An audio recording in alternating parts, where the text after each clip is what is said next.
Voilà, donc bienvenue dans cette première masterclass, sur un thème, qui est très, très vaste.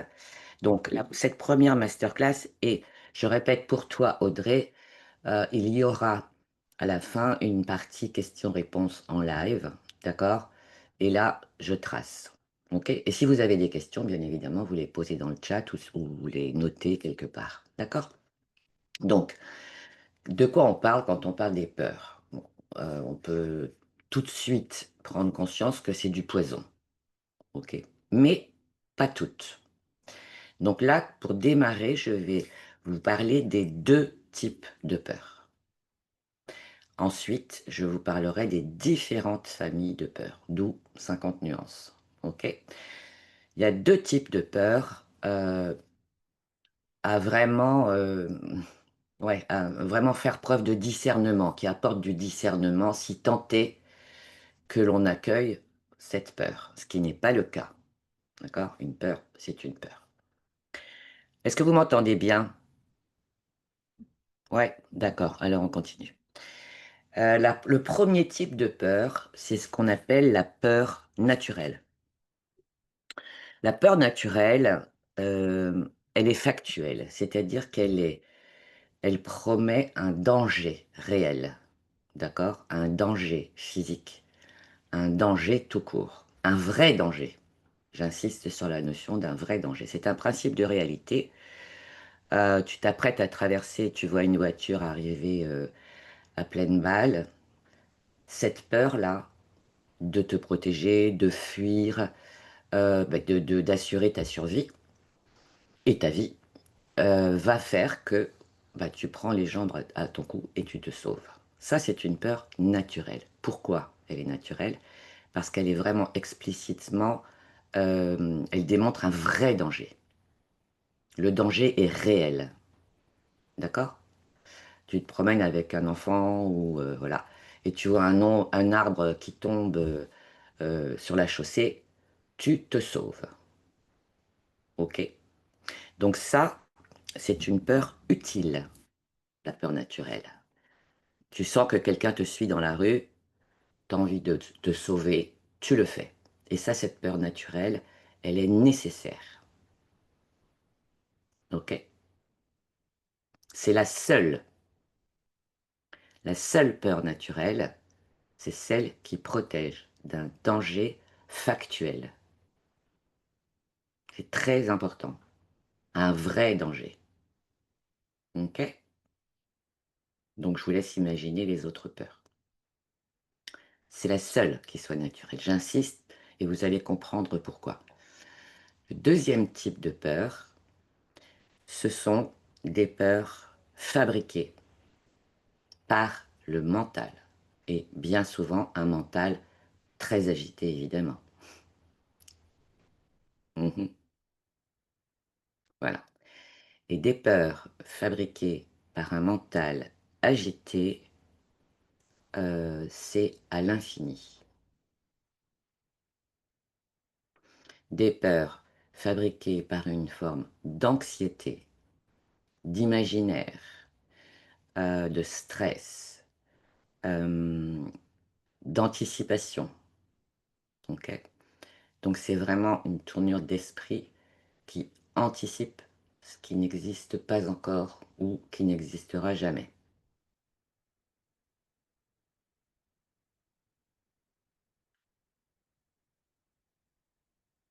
Alors, dans ce deuxième type de peur, fabriquée, on a des familles de peur. On trouve des familles de peur.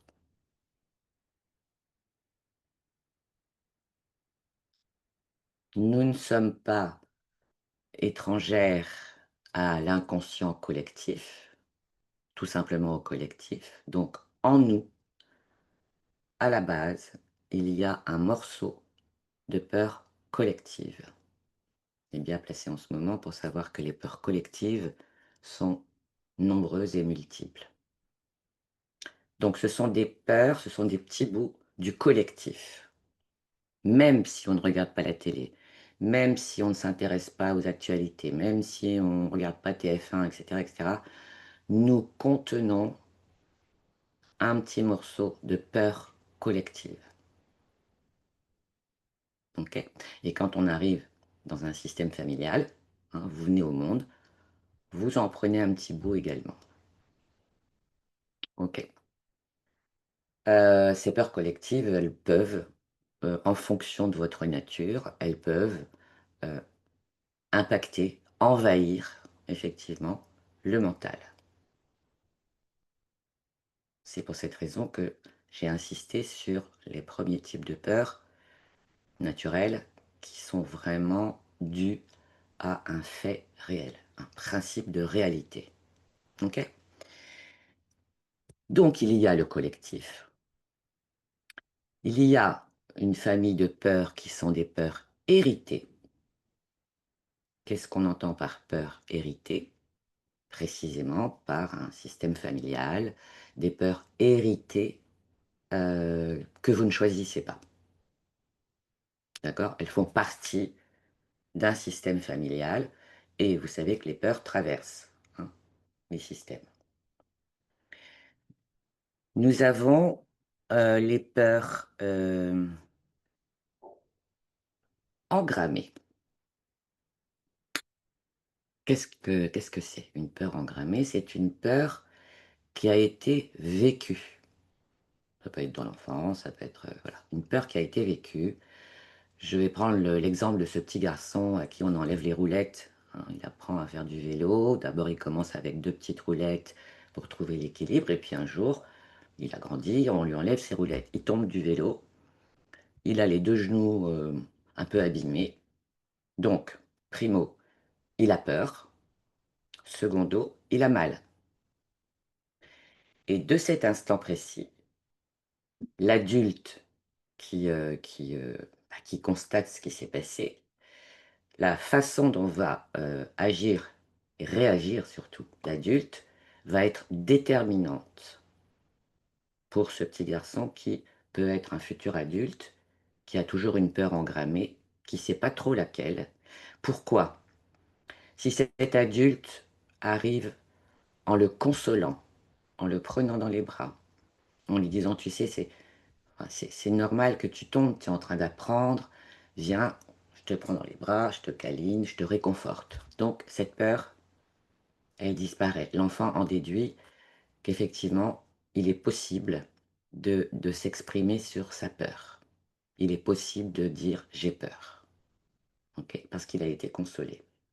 Si à l'inverse, l'adulte lui dit mais attends, à ton âge quand même, tu vas pas avoir peur de ça quand même, t'es tombé, bon bah c'est comme ça, voilà. Donc cette petite graine va faire que ce futur adulte aura énormément de difficultés à communiquer sur sa peur, puisqu'on lui a dit que c'était pas important, hein, et qu'il fallait pas avoir peur, comme si c'était un choix. D'accord? Donc la peur engrammée, c'est celle-ci. C'est-à-dire que c'est très important aussi, retenez bien que ça a été vécu et que ça a été refoulé, parce qu'il n'a pas reçu de réconfort, parce qu'il n'a pas reçu de sécurité, et qu'en plus il a eu mal. D'accord? Donc on peut tout à fait présumer que ce futur adulte ne dira jamais qu'il a mal quelque part, et ne dira jamais qu'effectivement il a eu peur à ce moment-là, hein, dans sa vie adulte, à un moment précis. Donc ça, ce sont des peurs engrammées. Et pourquoi je parle des peurs engrammées? Parce qu'elles ont existé. L'enfant a expérimenté une peur sur laquelle il lui est interdit de communiquer, de dire tout simplement, bah oui, j'ai eu très très peur. Parce qu'en parallèle, il y a des peurs qui n'ont jamais été vécues, ou qui ont été vécues mais qui ont été réconfortées. Euh, et donc, ça n'est pas dans le corps. Ok. On peut avoir peur d'un accident de voiture sans jamais avoir eu un accident de voiture. Ok. Est-ce que c'est clair pour vous? Donc, on a les peurs engrammées parce que vécues, et on a les peurs qui ont été vécues, effectivement, qui pourraient avoir un écho dans la vie actuelle, dans la vie de l'adulte, mais qui ont été réconfortées. Il a eu la dose de réconfort nécessaire et la dose de sécurité. Donc, elles ne se réactivent pas. ou alors elle se réactive, mais plus naturellement. Nous trouvons dans les familles de peur la famille des peurs liées à soi. Mmh. Mmh. Miam, miam. Je les cite? Hein. Ah oui, lié à soi. Je vais pas être à la hauteur, on va me juger, mais non, mais c'est pas pour moi, mais si, je pouvais le faire, ça se saurait. Non, j'ai peur des critiques, j'ai peur de pas plaire, j'ai peur d'être rejeté, j'ai peur d'être trop moche, j'ai peur de ceci, j'ai peur de cela. OK? J'ai peur qu'on me lance des tomates, j'ai peur de prendre la parole, voilà. Et dans ces peurs, il est possible qu'il y ait certaines peurs que vous n'avez jamais vécues. Mais, mais ce sont des peurs. Et ce sont des peurs. Mmh. Ça vous parle? Les peurs liées à soi. J'ai mis en commentaire Anita, c'est GG, C'est oh, c'est même plus que GG. même plus que Là, on GG, est hein. vraiment dans la peur, hein. GG, de toute façon, c'est une usine à peur, hein, à Mmh. fabriquer les peurs. Hein, GG, c'est ce mental agité. Là, on est vraiment bien dans les peurs fabriquées par le mental. Mmh mh. OK. Par une agitation intérieure qui anticipe, qui est anxieuse, voilà. Donc les peurs liées à soi. C'est pas fini. Il y a une famille de peurs liées aux autres. Mmh. Qu'est-ce qu'ils vont penser de moi? Bon, c'est toujours lié à soi, mais ça vient des autres. N'oubliez pas que c'est très important, quand on cherche l'éveil, c'est très important de trouver un responsable à l'extérieur. D'accord? Donc les autres me font peur, les autres, bah, je les connais pas, donc ben, j'ai peur de voilà, j'ai peur d'interagir, j'ai peur de me montrer, j'ai peur, voilà. D'accord? Liées aux autres et les peurs liées à l'autre, c'est-à-dire de manière plus intime, les peurs liées à l'autre. Ça peut être un conjoint, ça peut être un parent, ça peut être un supérieur hiérarchique, ça peut être un voilà, quelqu'un à qui avec laquelle une personne avec laquelle vous êtes en lien, d'accord? Les peurs liées à soi, à l'autre, les peurs liées au grand sujet de la vie, c'est-à-dire l'amour, les peurs liées à l'amour, les peurs liées à l'attachement, les peurs liées à aimer. Déjà, s'aimer soi, aimer l'autre, la peur liée à l'argent, la peur de trop, la peur de pas assez, la peur de manque, la peur de, voilà, la honte aussi parfois. La peur liée à la réussite.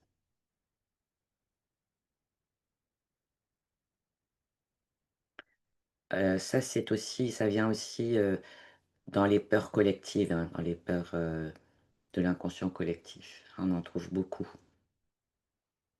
d'accord? Il y a également ce que j'appelle les peurs élastiques. Qu'est-ce que c'est les peurs élastiques?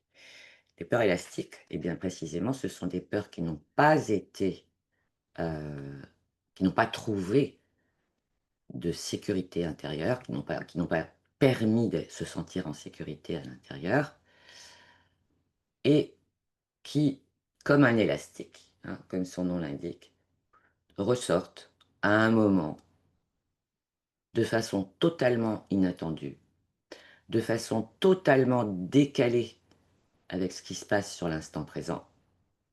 Et hop, elles ressortent et elles reviennent. Elles ressortent, elles reviennent. Elles ressortent, elles reviennent. Ça, ce sont les peurs élastiques, hein, qui vous chopent à la gorge à un moment donné où ça n'a strictement rien à voir avec ce qui se passe dans l'instant présent.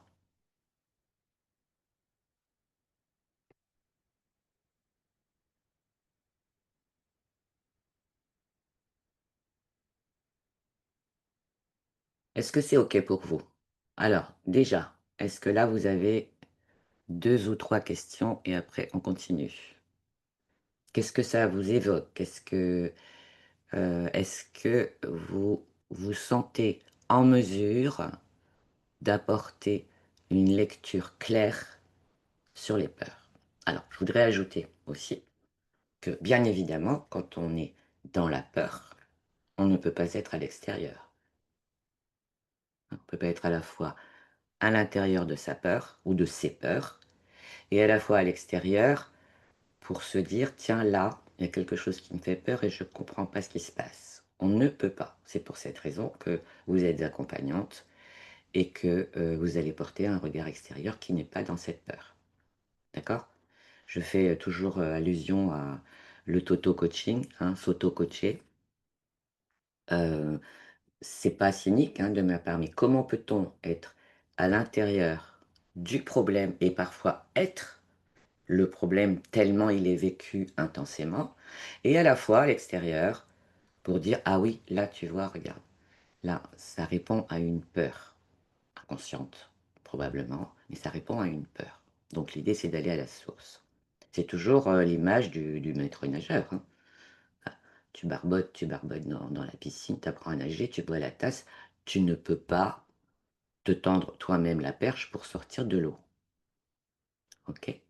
Donc le toto coaching, là, l'auto-coaching, ça ne marche pas parce que ça passe toujours par ton propre filtre, ta propre perception et ton vécu surtout. D'accord? On ne peut pas s'auto-coacher sur les peurs. On ne sait pas qu'on est dans le problème. On le vit, mais on ne sait pas qu'on est dans la peur. Alors, il y a des étapes, bien évidemment, sachant qu'une peur, surtout l'émotion de peur, refoulée, est vraiment bien tassée à l'intérieur parce que difficile de communiquer dessus, parce que c'est compliqué de faire la part des choses, parce que la plupart du temps, on ne sait pas d'où ça vient. Hem, là où ça pose problème, quand on se trouve à l'intérieur, c'est que le mental, il va dans tous les sens, hein. GG, il va dans tous les sens. OK?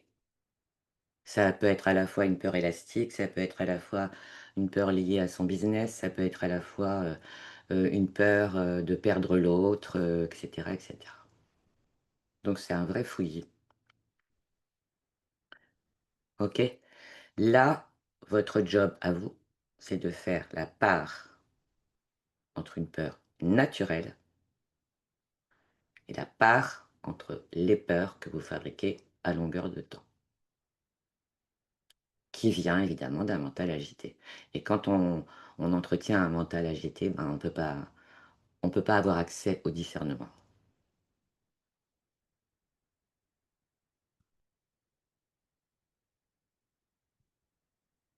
Dis. Quand tu as parlé des peurs liées à soi, liées aux autres et liées à soi, Mmh. j'ai l'impression que c'était en fait les mêmes peurs, mais juste qu'on les regardait pas depuis le même point de vue peut-être. On les regarde pas de la même façon. C'est ça, ouais. Disons que les peurs liées à soi, évidemment, elles se révèlent lorsque je suis face aux autres, Ben face c'est à ça, l'autre. ouais. Mais la peur liée à soi, c'est peut-être aussi, tu sais, quelque chose d'extrêmement intime. J'ose pas me montrer en jupe, par exemple. Tu Mmh. vois?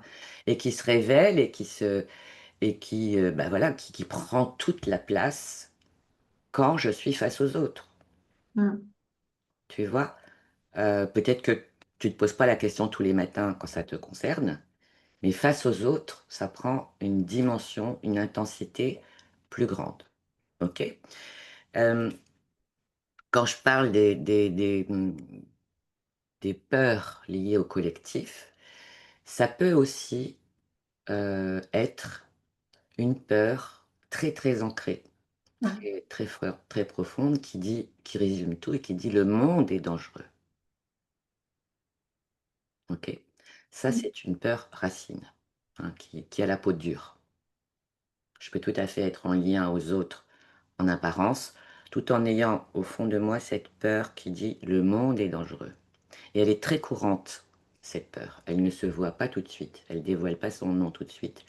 Elle est très courante. Sachant que, donc, on a parlé d'anxiété, hein, ça peut venir révéler aussi une forme d'anxiété toujours et déjà là pour appréhender le monde, une forme de stress permanent, de tension, ok. Hem, et puis bon, le cortisol qui va avec, et cetera. Enfin, bon, ça peut être des moments extrêmement difficiles, hein. Quand on parle de la peur au ventre, ce sont des moments un peu complexes, d'accord? Hem, je voulais, partager aussi le fait que dans les peurs, on trouve énormément de croyances sur soi, sur l'autre, sur les autres, sur la vie, hein. Ce sont les mêmes sujets de la vie, sur l'amour, sur l'argent, sur ma valeur, sur, on trouve énormément de croyances. C'est pour cette raison que c'est un travail qui se fait vraiment en parallèle. Et dans les croyances, on trouve énormément de peurs, hein, de peurs toutes faites, en fait, construites par les croyances.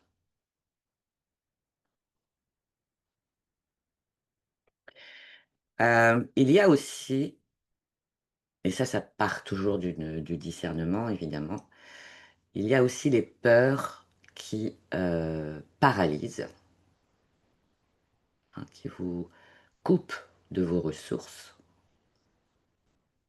Et là, c'est en fonction de chacun et de chacune, hein, de la nature qui est sous-jacente. De la nature anxieuse, de la nature tendue, insécure. Il y a les peurs qui paralysent. Et à l'inverse, il y a les peurs qui galvanisent.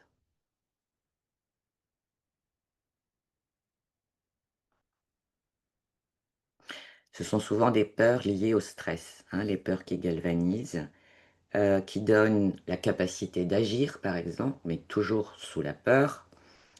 Les peurs liées qui galvanisent, on y trouve une forme d'auto-encouragement pour passer à l'action, une forme de courage, c'est une énergie particulière, et de l'audace, d'accord? Mais c'est séquentiel, c'est-à-dire que ça coûte énormément d'énergie.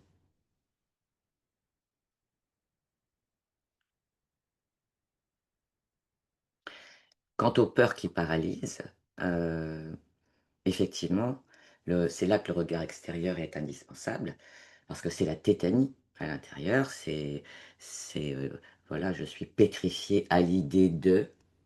Mmh. Donc vous voyez que ce mental agité, il se met partout. Si vous partez du principe que voilà, le cerveau humain fabrique 8 000 pensées tous les jours, dont des pensées sur les peurs. Je dis bien des pensées sur les peurs, OK? Et que ça se répète tous les jours, tous les jours, tous les jours, tous les jours, et que dans ces 8 000 pensées, il y en a 7 000 qui sont les mêmes que la veille. Mmh.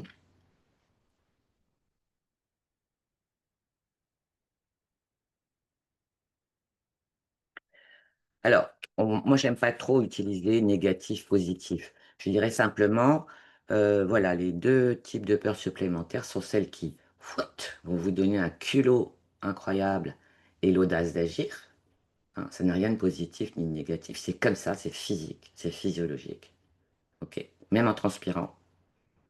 Donc c'est une peur qui galvanise, et ben, l'inverse, sa petite sœur toute l'inverse, c'est celle qui tétanise.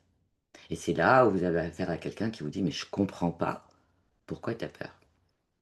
Donc là, on en trouve encore une, c'est la peur de l'inconnu.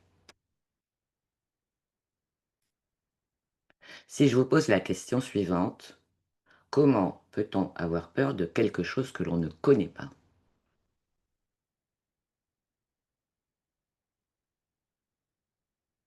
L'inconnu, c'est l'inconnu. Donc vous voyez bien que ça part d'un état d'anxiété, d'anticipation. Je connais pas, mais j'ai peur. Mmh. Je ne sais pas ce que c'est. Je ne suis jamais allée là-bas. Je n'ai jamais vécu ça, puisque c'est l'inconnu pour moi. Cependant, j'ai peur. Donc c'est un prisme très spécifique, la peur. Hein, c'est quelque chose qui dit non. Mmh. Comme le mental, comme Gégé te dit: «Non, non, non, tu vas rien changer. Tu es très bien comme ça.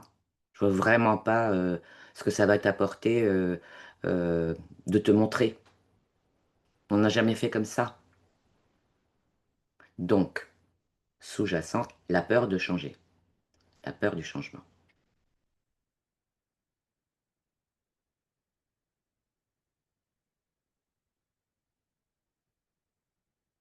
Je dis souvent que c'est comme une paire de lunettes, hein, c'est de vraiment de percevoir le monde, de se percevoir aussi, de manière très spécifique, toujours avec cette peur qui ne dit pas son nom.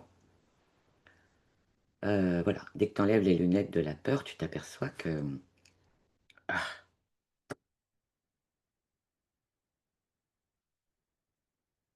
Amandine, est-ce que tu as une petite question ou une grande? C'est toi qui décides. Écoute, non, on parle énormément. Bon, après, je pense, comme toutes, mais là, ouais, non, je j'ai pas vraiment de questions, mais ça me remet, on va dire, comment je pourrais expliquer ça, clairement? Tu as peur de quoi là? Je peux partir dans des explications encore, Vas-y, fais simple. Comment tu te sens? en fait, là, ça conforte vraiment, en tout cas pour moi, à quel point, heu, on se fabrique, heu, Mmh. des montagnes, voire même parfois des forteresses qu'on voit, Mmh. insurmontables, Mmh. alors que, en apprenant à voir les choses, différemment, heu et surtout à pas lâcher. C'est ça. Parce qu'en fait, tout à l'heure, tu parlais, par exemple, moi, pour moi, celle qui me parle là, tout de suite, les peurs familiales, Mmh. pas liées à Peur l'héritage et tout héritée, ça. oui, les peurs héritées, bah oui. Mmh. Ouais, et ben, étant donné que, tu vis avec ça pendant tellement longtemps, Mmh. que c'est vrai que c'est extrêmement compliqué parce que finalement, c'est un exercice quotidien tous les jours de se dire que ce n'est pas enfin, c'est une peur, c'est une croyance et c'est vrai que des fois, on aurait envie de baisser les bras en se disant: «Bon écoute, Bien sûr, c'est bien comme ça sûr. et puis voilà». Et là, Oui, moi, vraiment, ça me fait prendre conscience à quel point c'est hyper important justement comme tu disais, pour ça, ben, d'être, accompagné parce bien sûr. que je pense que sans le soutien et l'écoute active et réelle, Mmh. concrètement, je pense qu'on baisse les bras au bout d'un moment donné, quoi. Sans Oui, parler de fainéantise ou de choses comme ça, mais, non, non. ça Oui, oui. demande aussi tellement d'énergie, Beaucoup, beaucoup, énormément, beaucoup. qu'au final, ouais, Oui, c'est beaucoup. Et tu vois, quand je dis que rien ne pousse sur les peurs, vraiment rien. mmh, C'est une colloque, très, très envahissante. Et bien évidemment, alors, il y aura toujours des personnes qui diront: «Oui, mais bon, tu vois, c'est normal, c'est humain». OK. Et quand tu prends conscience de la place que ça prend, des c'est conséquences de la peur, ça on le ça, verra en la fait. semaine prochaine, ouais. Des conséquences factuelles, d'accord? Là, pour cette, 1re masterclass, je veux juste vous inviter à mettre en place quelque chose qui ne va pas, voilà, qui va pas c'est pas la résolution, hein, des peurs. Je m'adresserai à celles qui veulent accompagner vraiment, les peurs dans leurs accompagnements, accompagner leurs clients, parce qu'après il y a les peurs fantômes, il y a, enfin bon, il y a encore, il y a encore une famille de peurs très, très impactantes qui peuvent littéralement, heu, ben, te faire rater ta vie. Je suis désolée. J'ai pas Mmh. d'autre terme. Passer à côté de ta vie, passer à côté de toi, passer à côté de ce que tu pourrais accomplir. Hem Et puis voilà, et puis, dans les médecines classiques, on va te donner un antidépresseur qui va en mettre un filtre supplémentaire et cetera. Donc là, aujourd'hui, hem ah oui, puis alors j'ai oublié, les peurs liées à la santé. Quand je vais faire une prise de sang, est-ce que je suis déjà malade? Est-ce que je me sens déjà malade? Alors qu'une prise de sang, c'est la base, ça ne veut pas dire que tu es malade, hein, et ça porte un nom, c'est être hypocondriaque. Le moindre petit bobo, ça devient obsessionnel. Et ce qu'il faut comprendre, l'absurdité dans l'histoire, c'est que moins je vois la peur sous-jacente, plus j'encourage les bobos. OK? Bien sûr que c'est envahissant. Bien sûr que ça peut, totalement influencer notre rapport à la vie.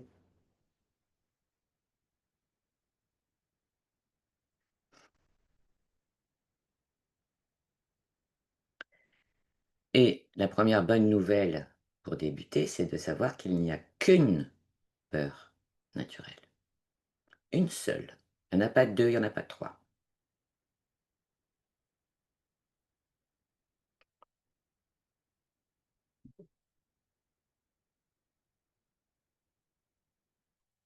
Mmh. Les croyances et les peurs liées à la santé. La sienne et celle des autres ou de l'autre. OK? La peur d'un danger imminent quand on a des enfants, quand on devient maman. C'est à ce moment-là que tout remonte. On donne la vie. D'accord? Donc c'est très, très, très engageant, c'est très impactant. Mmh. Bien sûr, l'environnement est porteur de peur. Mmh. Je vais vous raconter, oh, on peut en rire, hein. Ma meilleure amie, un jour, elle m'a dit: «Tu sais, quand j'étais petite, je croyais que je m'appelais Attention. Je croyais que c'était mon prénom», parce qu'elle n'entendait que ça de la part de ses parents. Attention en traversant, attention en mangeant, attention, pas trop de chocolat, attention à cette personne, attention, attention. Elle dit: «Mais j'ai cru que je m'appelais Attention», tu vois? Donc c'est drôle et ça va loin, OK? Hem, L'idée là, pour aujourd'hui, si c'est possible, ce serait de toujours mesurer, à condition de les voir, hein, les peurs évidemment, c'est progressif, hein. Et aussi dans ma façon de pratiquer, on ne on dézingue pas les peurs, hein. On part du principe, on part des peurs justement pour à aller un peu plus loin, d'accord? Les peurs, elles ont une fonction. Mmh. Toujours se protéger, se protéger, se protéger. Mais certaines peurs et toutes les peurs fabriquées par le mental, bah, sont des peurs qui protègent aussi du meilleur. Mmh. Il y a la peur de la peur d'avoir peur. «Oui, mais j'ai peur de». Mmh, OK. Et puis, on en parlera davantage, la semaine prochaine. La peur de la mort, la peur de disparaître. OK? Elle dit pas son nom, celle-ci, et elle manage énormément de sous-peurs. Énormément, énormément. Donc, à quoi ça vous renvoie? Eh bien, à la capacité à faire preuve de discernement, dans un premier temps. La capacité à mesurer l'écart entre là, la peur que vous ressentez là, tout de suite, maintenant, l'écart avec la réalité. Mmh. Une peur qui a été vécue se travaille à tout moment dans la vie.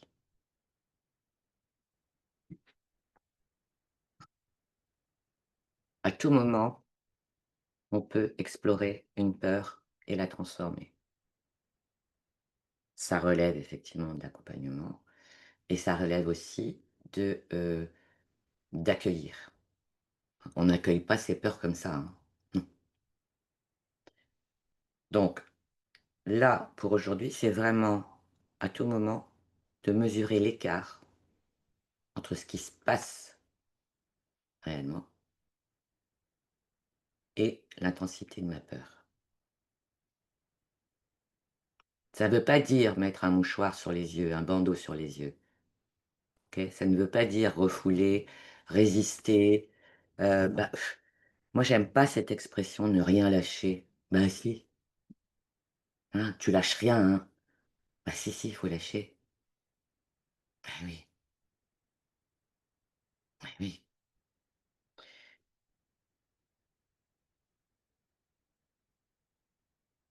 Et je vous rappelle que les peurs, heu, aussi, surtout les peurs inconscientes, bien évidemment, elles influencent la physiologie, OK?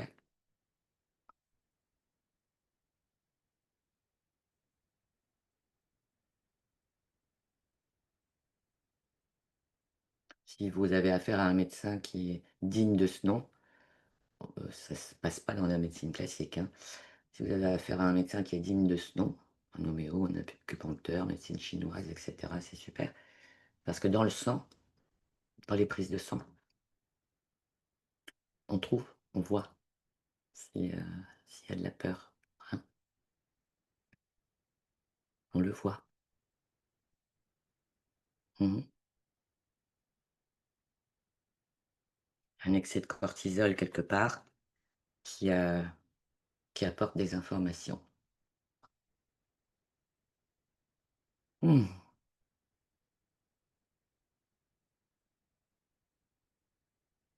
Anne-Cécile, tu voudrais dire quelque chose? Je sentais que tu allais me demander. Oui. Non, c'est intéressant là ce que tu viens de dire. Dans le sang, on le voit, ça je. Oui, oui. Au Bah, en niveau fait, de la physiologie, je suis pas surprise, ouais. mais par contre, ouais, on le voit dans le sang. Oui, oui, oui. Bah, c'est-à-dire qu'il faut toujours choisir son médecin, hein. Notre santé, c'est quand même notre responsabilité. Oui. J'ai eu la chance, vraiment, vraiment, et j'étais pas seule. Un médecin, quand j'étais à l'EPA dans cette école, on allait toutes chez lui évidemment, même à 23h, tu vois?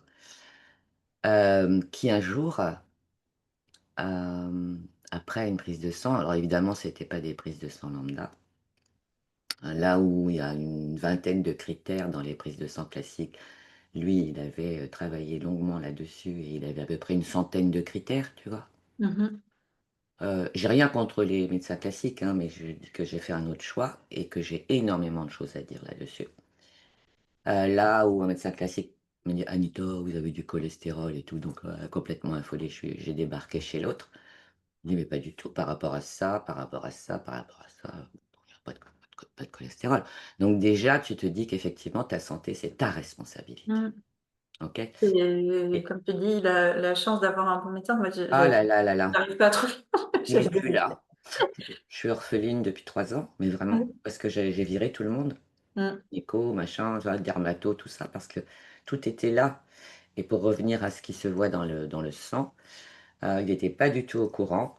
Pareil, c'est encore cet ami qui est arrivé avec, ses analyses et en lui touchant le ventre, en regardant, la l'ordonnance, tu vois, ça a été un moment, incroyable, je m'en souviendrai toute ma vie. Il lui a demandé ce qui s'était passé dans sa vie depuis une semaine. Il Mm. y avait, des choses, bah, il avait une lecture assez incroyable et effectivement, cette semaine-là, elle avait retrouvé son géniteur. Elle D'accord. l'avait pas connu, voilà, et ça l'avait bouleversée. Mm. Donc moi j'ai toujours la chair de poule, hein, quand je parle Oui, de bah, ça. moi aussi, Ah quand oui, tu moi m'as oui. dit. Ah oui, oui, parce que ça, ben, il faut le voir pour y croire. Oui, OK. ouais, Qu'est-ce qui s'est passé Chantal, lui a dit? Qu'est-ce qui s'est passé dans votre vie? ouais. Ouais, Et elle a sorti la petite photo parce qu'effectivement, elle avait reçu une petite photo. Bon, voilà quoi. Elle a été élevée par un père adoptif, mais elle n'avait jamais pu Mm. mettre un visage sur son géniteur. Eh bien, à l'intérieur, c'était... Voilà. Et il a retrouvé ça dans le sang. Sans préciser, mais émotionnellement, L'émotion était... émotionnellement, ça se voit dans le sang. Mm. Ok, et l'épigénétique est formelle, hein, de toute façon. Donc, voilà, c'est un exemple. Et c'est d'autant plus, voilà, tout ça, c'est de l'info, ok? Et chacun prend ce qui lui va, bien évidemment. Moi, je ne fais pas de prosélytisme. Simplement de dire que notre santé est vraiment notre responsabilité. Mm. Alors, c'est parfois un chemin long avant de trouver un, un partenaire qui est vraiment partenaire de ta santé, Mm. qui, sans entrer dans les détails, eh ben, il se trouve que tu vas mieux. Et puis, ok, voilà. Alors, vous repartez avec quoi? Tu repars avec quoi, Anne-Cécile? Eh ben, rebooster. Non, je fais une conférence la semaine prochaine, du coup, constellation familiale. Mm, Et je savais pas trop comment. Enfin, j'avais envie de changer un petit peu. Là, c'est la quatrième que je fais. J'ai mm, envie de changer un petit peu l'angle. mm. Du coup, bah là, il y a plein de pistes Voilà, à tu as explorer. trouvé l'angle. Tu as Ouais, trouvé ouais, l'angle. ouais. Bah oui, mais puisque Mais oui, ça parle à tout le monde. Et puis bon, bah voilà. mais oui, mais oui. Et surtout que c'est un poison, quoi. Et ça Mm. part pas tout seul, évidemment, hein, ça se fait pas en un claquement de doigts. Mais la semaine prochaine, on va voir précisément. C'est euh, vendredi de- prochain. Enfin, du coup, Oui, ça après, je sera sais pas si vendredi tu ouvres prochain, aussi comme là, du coup, 11 heures. au Et nom de l'association. la troisième masterclass qui sera un pack des trois masterclass. Mm. Je donne des process, hein, pour les accompagnants qui souhaitent avoir le processus d'accompagnement sur les peurs pour alchimiser les peurs en Et ce sera priorité. le vendredi suivant, du Ça coup. sera le vendredi suivant, ou Ok. peut-être un peu avant. Ben, en tout cas, vendredi prochain, moi, je pourrais pas. Je suis toute la journée. Ok. Il Mais bon, s'il y a un replay, je y prendrai. aura un replay. Bah oui, il y aura un replay, Oui. évidemment. Amandine, tu repars avec quoi? Alors moi, je repars avec euh, le fait de me dire que par rapport à ça, parce que là, je suis en train de vraiment de structurer en fait mon accompagnement par Hmm, rapport, on va dire, aux différentes phases. Parce que ça, c'est comme je suis pas encore lancée, c'est vrai que bon, je me dis à un moment donné, il faut s'arrêter sur quelque chose parce que sinon, je serais sans cesse en ouais. train de... On se voit Et quand, nous? On se voit quand? la semaine prochaine, je Ouais. crois. Oui. Ouais, la semaine Ouais. prochaine. Mm. Ouais. Et, euh, et en faisant le point, comme quoi, en faisant le point hier un peu, en me disant, bon, bah voilà, ça s'est calé, je me suis rendu compte que j'insistais beaucoup, j'avais beaucoup développé justement sur la peur. Hmm. Donc, je t'avoue que Bravo. quand j'ai vu la petite notif, je me dis, Hmm. ouais, ben, en fait, oui. Ouais. Ouais. Et, il- Alors, j'en avais conscience, mais tu vois, là, ça m'a vraiment montré que, ouais, Ah, c'est vraiment quelque chose tu qui prend sais, une place énorme. mais oui, tu sais, il n'y a pas une loi qui dit c'est interdit d'avoir peur. Mm, Cependant, chacun et chacune, c'est vraiment une invitation aussi à retour en soi. mm. Ou alors, peut-être pas retour, mais entrée en soi. Tu vois? Il y a quand même des peurs qui sont toxiques. Ah, carrément. Voilà. Donc, après, chacun fait comme il veut. Moi, j'ai eu affaire à des gens qui n'ont pas osé, qui n'ont pas sauté le pas, qui avaient peur d'avoir peur, justement, peur de regarder les peurs. Alors que c'est la première étape. Tu vois ce que je veux dire? Donc, après, chacun son choix. Mais en tant que future accompagnante, hein, que ce soit toi, Audrey et Amandine, clairement, ça, c'est un game changer. Vraiment. Mais vraiment. Complète. Tu s- voilà, le nombre de choses dans la vie, le nombre de choix, le nombre d'actions, le nombre de décisions que tu crois être claires, hein, qui partent de la peur, qui partent de la peur, même si en apparence elles te semblent Mhm. bonnes, tu vois. Dans la précédente masterclass, j'ai parlé de réaction. Parce que dans les peurs, quand on est dans une peur, on réagit. On n'agit pas vraiment. Mhm. On réagit. Et qu'est-ce qui se passe quand on réagit? Bah, on dit, bah, oh, j'ai réagi trop tôt. Oui, D'accord. c'est pas du tout L'idée, adapté. voilà, l'idée, c'est d'agir. Et donc, forcément, c'est un passage obligé, tu vois, Mhm. d'aller alchimiser les peurs. Mhm. Passage obligé. Tu ne peux pas dire, voilà, je suis souveraine, je suis libre, je suis ceci, je suis cela. Tu peux le faire sous la tension, sous la pression. Ouais, ben, souviens-toi de ce qui t'est arrivé il y a 3 semaines, hein, 4 semaines.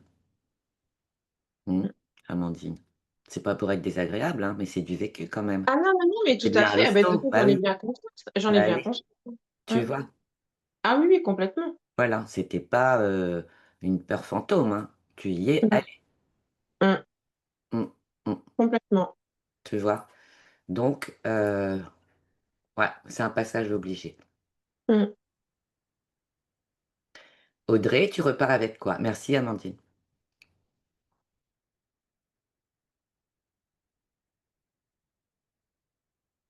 Alors Vous Audrey. m'entendez? Oui, très bien Audrey, vas-y.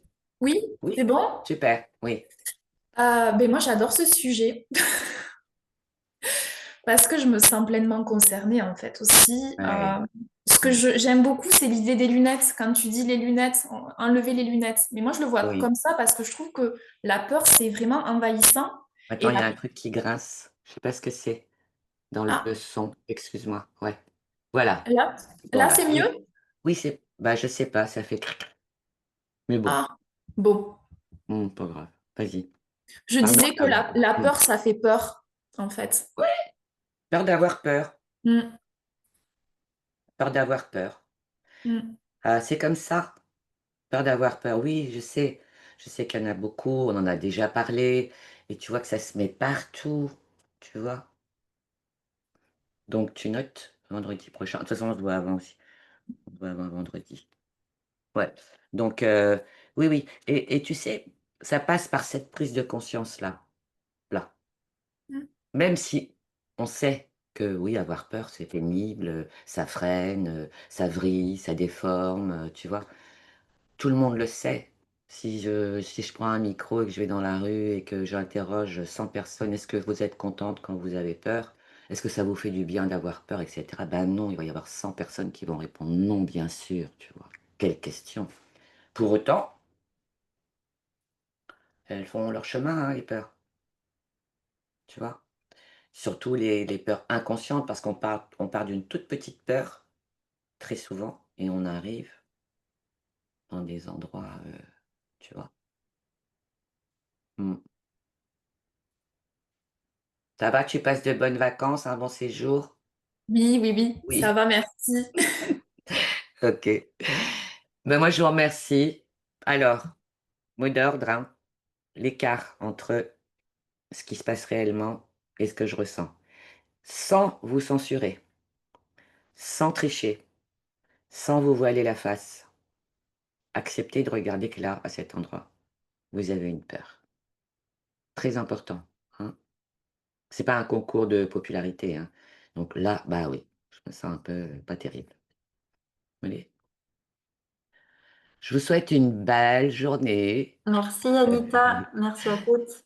et hem et à vendredi pour le moment. À plus tard pour moi. Bonne À journée. ciao, ciao.